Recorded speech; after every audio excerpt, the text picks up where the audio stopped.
क्योंकि ये 5 रंगों से मिलकर के बना हुआ है। इसके अंदर पीला रंग जो रंग है वो पृथ्वी का है, सफ़ेद रंग जल तत्व का है, लाल रंग इसके अंदर अग्नि तत्व का है और हरा रंग इसके अंदर पवन तत्व का है, नीला श्याम वर्ण रंग इसके अंदर आकाश तत्व का है। यूँ रंगीला रंग रंगीला है। चरखो तेरो रंग रंगीलो, पीडो पीडो लाल गुलाल। पीडा होता है जिस पर बैठा जाता है, पीडे का आश्रय बैठा जाता है ना, ठीक है। तो पीडा बैठने वाले का आधार है। तो इसी प्रकार इस शरीर रूपी चरखे का आधार क्या है? उस पीडे का रंग कहता है लाल है, ठीक है। तो शरीर की जो उत्पत्ति हुई ये रजोगुण से हुई है। रजोगुण इस शरीर का आधार है और रजोगुण का रंग लाल है। सफेद रंग है सतोगुण का और काला रंग है तमोगुण का। समझ में आई बात? सरखो तेरो रंग रंगीलो, पीडो लाल गुलाल। कातन आली श्याम सुंदरी, श्याम सुंदरी और मुड़ तुड़ गाल तार। ये सुकमणा नाड़ी श्याम सुंदरी हर सांस रूपी तार मुड़ तुड़ करके इसके अंदर घाल रही है। वो तार पूरा शरीर के अंदर फैलता है, जिस ताप का सारा शरीर चेतन है, ठीक है। बेटी बोली बाप शू। अब जो सूरत रूपी जो बेटी है वो बाप कहते हैं भरम से। भरम से कह रही कि मेरे को अणजाया बर लिया जो किसी का पैदा ही नहीं हुआ, ऐसा पति लिया के दे। अब ऐसा पति कौन है जो किसी के पैदा ही नहीं हुआ?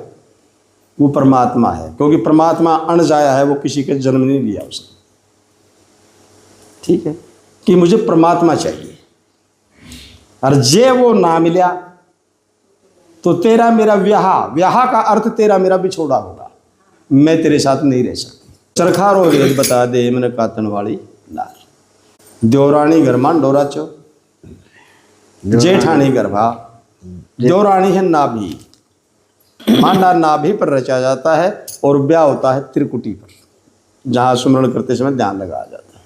क्योंकि 2 चीज़ों का मिलन होता है ब्याह में। 2 शरीर मिलाए जाते हैं ना, संयोग जो बनाया जाता है, यानी लड़के लड़की का मिलन कराते हैं। 2 चीज़ों का मिलन होता है। तो यहाँ पर सो और हंग, जीव और ईश्वर दोनों इस त्रिकुटी पर जाके सुकमणा के पास यहाँ एक हो जाते हैं, ब्रह्म रूप हो जाता है ये, ठीक है। देवरानी घर तो मान डेरा चा और जेठानी घर ब्याह। ननदोई चौरी चढ़ा। चौरी यानी चित्त चेतन चौरी के ऊपर चढ़ता है और यो मन रूपी देवर हांड है भटकदा। यूं मारा है कीड़े के देवर फेरेला। हाँ देवर फेरेला, इसे के लाग रहे फेरे और गई हांड फेरे लांदा दो, रुकता ही नहीं, ठीक है। तो चरखा रो वेद बता दे मैंने सुन कातन नाड़ी। सास कुवारी, सास कहते संशय को, शंका को, और शंका किसी के ब्याही हो को नहीं या किसी के भी प्रकट हो सकती है।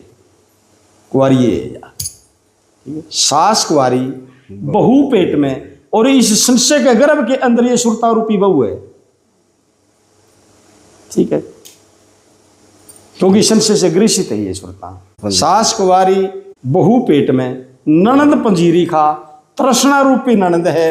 सारे झगड़िया की जड़ आए है, क्योंकि सारा माल आए खावा, आज यूँ चाहिए, आज वो चाहिए, आज यूँ ला दे, आज वो ला दे। सारी बीमारी की जड़िया ननद से तृष्णा। देखने वाली का छोरा होगा, नाम को देखने वाली, आपको पता है नाम को देखने वाला कौन है, ठीक है।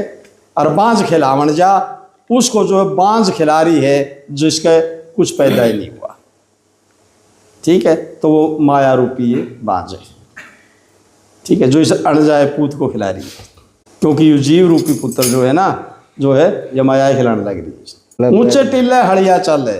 हल यानी ये समस्या हल हो सकती है आपकी, जिसको किसकी जो अणजाए को चाहिए था, जो किसी का पैदा ही नहीं हुआ। ऊंचा टिल्ला 10वां द्वार, यहाँ हल होता है इस बात का, क्योंकि वहां पर भी जीव और ब्रह्म एक हो जाते हैं। ऊंचे टिल्ले हड़िया चल है। बैल वो ब्रह्म रूपी बैल, ठीक है। गऊ क्षमता रूपी गऊ या दया रूपी गऊ, धीरज रूपी गऊ के पेट में है, धीरज रख, ठीक है।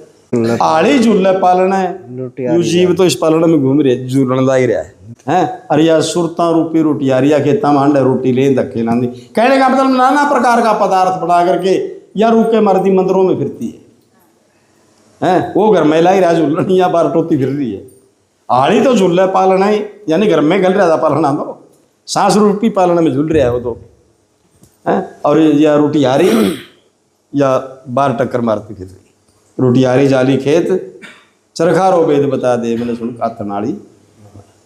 तो साहिब कबीर कहते हैं चरखा चरखा दो सभी कहें। सभी कहते हैं ये शरीर 5 तत्वे का है, ये शरीर 5 तत्वे का है। न्यू कहने मात्र से चरखा जाने नहीं गया। चरखा चरखा सभी कहें रे चरखा लखिया ना कोई, चरखा लख गया दास कबीरा। कि हमने इस शरीर का संपूर्ण बोध किया है, संपूर्ण ज्ञान किया है और अभी इस जन्म मरण के चक्कर में दोबारा से नहीं आएंगे। ऐसा भाव था।